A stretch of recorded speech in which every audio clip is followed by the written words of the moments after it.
বৃষ্টি, বাতাস, বজ্রপাত হলেই বিদ্যুৎ লাইন কেন বা কী কারণে বন্ধ করা হয় এবং বন্ধ করার কারণ কি আজকে আপনাদের সামনে তুলে ধরব।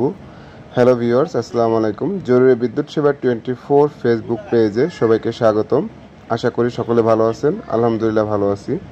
আজকে আপনাদের সামনে নিয়ে আসলাম বিদ্যুৎ সংক্রান্ত বিদ্যুৎ বন্ধের যে কারণগুলো, তার ভিতর অন্যতম একটি কারণ নিয়ে আপনাদের সামনে চলে আসলাম। এবং বৃষ্টি, বাতাস বা বজ্রপাত হলে আমরা বিদ্যুৎ লাইন কী কারণে বন্ধ করি এটা আজকে আপনাদের সামনে প্রমাণ সহকারে দেখাবো।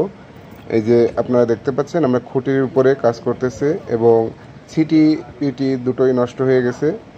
তো দুটি পরিবর্তন করার জন্য আমরা আসছি। গ্রাহকের বজ্রপাতের কারণে পিটি সিটি সবকিছুই তাদের নিজেদের ক্রয় করা এবং ট্রান্সফরমার সবই তাদের নিজেদের অর্থায়নে কেনা। তারা শিল্প সংযোগ নিয়েছিল এবং তাদের শিল্প সংযোগ প্রদানের ক্ষেত্রে তাদের নিজেদের অর্থায়নে এগুলো কিনে নেওয়া হয়েছে। তো তারা যখন এগুলো কিনে নিয়েছে, এগুলো যখন পুনরায় আবার নষ্ট হবে তাদেরকেই মেরামত করতে হবে। তো বজ্রপাতের কারণে এখান থেকে একটা পিটি এবং একটা সিটি নষ্ট হয়ে গেছে। এটি নষ্ট হয়ে গেছে এবং নষ্ট হয়ে যাওয়া সিটি এবং পিটি দুটোই আমরা নামিয়ে দিব এবং নামিয়ে দেওয়ার পরে গ্রাহক আবার নতুন যেটা উত্তোলন করবে সেটা এখানে নিয়ে আসবে, তারপর আমরা এটা উত্তোলন করে দিব। তো এখানে আসলে সিটি এবং পিটি যখন নষ্ট হয়েছিল আমরা এটা নামিয়ে দিয়েছি এবং নামিয়ে দেওয়ার পরে সেটা যখন আবার পুনরায় উত্তোলন করে নতুন করে সংযোগ দেওয়া হয় বা নতুন করে বিদ্যুৎ লাইন চালু করা হয়, তখন তার দেখা যায় যে ট্রান্সফরমার নষ্ট। কারণ ট্রান্সফরমারটা মেগার করা হয়েছিল না বা মেগার করেনি গ্রাহক। পরবর্তীতে যখন ট্রান্সফরমার নষ্ট হয়, সেই ট্রান্সফরমার আবার ঢাকায় নিয়ে যাওয়া হয় এবং ঢাকায় নিয়ে 4 লক্ষ টাকা সামথিং খরচ করে গ্রাহক ট্রান্সফরমার ঠিক করে নিয়ে আসে বা ট্রান্সফরমার ওয়ারেন্টি ছিল সে মেরামত করে নিয়ে আসে। তো এই যে সিটি এবং পিটি নষ্ট হলো, সেই সঙ্গে ট্রান্সফরমার নষ্ট হলো, এই দুটো মিলিয়ে প্রায় গ্রাহকের 5 লক্ষ 5.5 লক্ষ টাকার মতো খরচ হয়ে গেছে।